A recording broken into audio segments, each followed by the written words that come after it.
ಸ್ನೇಹಿತರೆ ನಮಸ್ಕಾರ. ಭಗವದ್ಗೀತೆ ಮೊದಲನೇ ಅಧ್ಯಾಯದ 11ನೇ ಶ್ಲೋಕದವರೆಗೂ ನೋಡಿದ್ವಿ. 12ನೇ ಶ್ಲೋಕದಿಂದ 18ನೇ ಶ್ಲೋಕದವರೆಗೂ ಕೌರವರು ಮತ್ತು ಪಾಂಡವರು ಅವರವರ ವಾದ್ಯಗಳನ್ನು ಘೋಷಣೆ ಮಾಡಿದರು. ಡೋಲು, ಟಮಟೆ, ನಗಾರಿ, ಶಂಖ, ಚಂಡೆ, ಮೃದಂಗ ಇತ್ಯಾದಿ. ಇದರಲ್ಲಿ ಮನಃಶಾಸ್ತ್ರ ಅಂದರೆ ಸೈಕಾಲಜಿ ರಿಲೇಟೆಡ್ ವಿಚಾರ ಏನಿದೆ, ಒಂದು ಸಣ್ಣ ಕಿರುನೋಟ. ಮೊದಲಿಗೆ ಕೌರವರು, ನಂತರದಲ್ಲಿ ಪಾಂಡವರು. ನಮ್ಮಲ್ಲಿ ಕೂಡ ಅಷ್ಟೇ, ಒಂದು ಸಮಸ್ಯೆ, ನಮ್ಮಲ್ಲಿರುವಂತಹ ಸ್ಟ್ರೆಂತ್, ಇದೆರಡು ಏಕಕಾಲಕ್ಕೆ ಮಾತಾಡಲಿಕ್ಕೆ ಶುರು ಮಾಡುತ್ತೆ.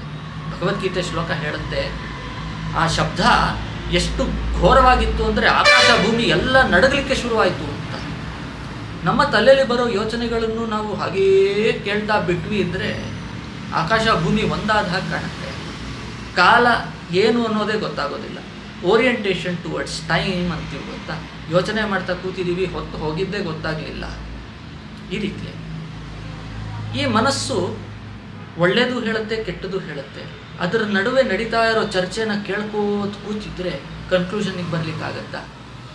ಬಿಸಿ ತುಪ್ಪ ಇದ್ದ ಹಾಗೆ, ಉಗಿಯೋ ಹಾಗೂ ಇಲ್ಲ, ನುಂಗೋ ಹಾಗೂ ಇಲ್ಲ, ಬಾಯಲ್ಲಿ ಇಟ್ಕೊಳ್ಳೋ ಹಾಗೂ ಇಲ್ಲ, ನಾಲಿಗೆ ಸುಡ್ತಾ ಇದೆ. ಏನು ಮಾಡಬೇಕು?